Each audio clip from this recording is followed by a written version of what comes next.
Welcome to Tuesday Topics. My name is Michael White. I'm a real estate broker with RE/MAX Integrity Realty based out of Denver, North Carolina.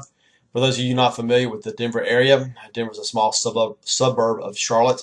Charlotte is the home of the Carolina Panthers, the NBA franchise football team, and we're also the home of the NBA Charlotte Hornets.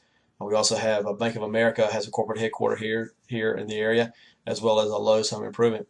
Excuse me.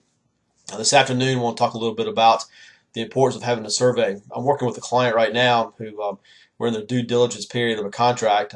We've made an offer, it's been accepted, and we're doing our due diligence right now. And I asked the customer or the client, the buyer, if they wanted to have a survey performed, if they had a surveyor they wanted to use, and I could tell they were a little surprised about it. They didn't know exactly why it was important to do a survey. They didn't think they needed to pay the $300 or $400 or $500 that you have to pay in order to have a survey done.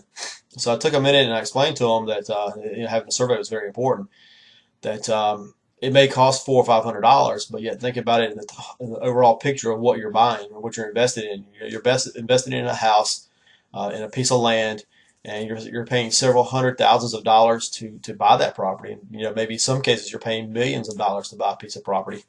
And that's a huge investment, so why not invest another $400 or $500 to make sure that you know exactly what you're buying? I mean, as a real estate broker, I'm required to measure the house, provide a professional measurement of the house to tell or disclose the exact heated living area of a property.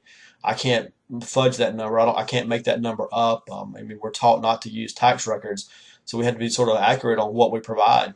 And if we mess that number up, then we could get in trouble. Well, there's no such rule or regulation for a surveyor for surveying a piece of property. I mean, a seller or buyer, actually a buyer, does not have to have a property surveyed. They can take the seller's word for it. But if there's a problem, and that problem is not discovered for 15 years down the road, the seller or the buyer is actually sort of out of luck. I mean, he has no recourse. So to make sure there's no problems in the future, all sellers and all buyers need to have a survey. I mean, again, a surveyor will come out. They will stake out the four corners. The seller slash buyer or the party involved in the transaction, the parties involved in the transactions will know exactly what's being bought, the exact size of the property, the actual acreage of the property. So there will be absolutely no question about exactly what's being sold. Also, another key factor is that you'll know of any kind of encroachments. Especially in subdivisions where lots are right on top of each other and you have lots of houses side by side.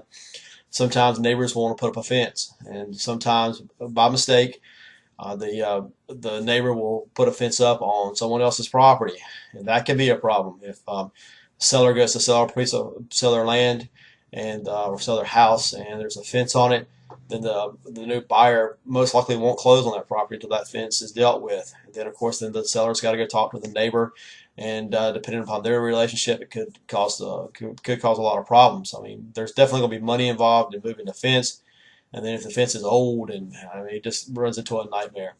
So why not avoid the nightmare? Let's have a survey done.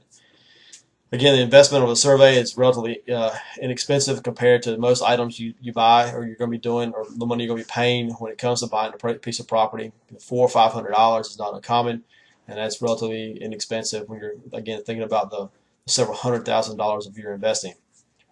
Well, so that's sort of a short and sweet take on again, the survey and the importance of the survey. If you got any comments or like to add something to it, send me an email. My email and website address and all that kind of stuff is going to be posted on the tail end of the video here, so stay tuned. In the credits section, figured out how to do that, and I look forward to hearing from you guys sometime in the near future. Again, thank you for watching this little video, and love to hear from you guys. Talk to you soon. Bye-bye.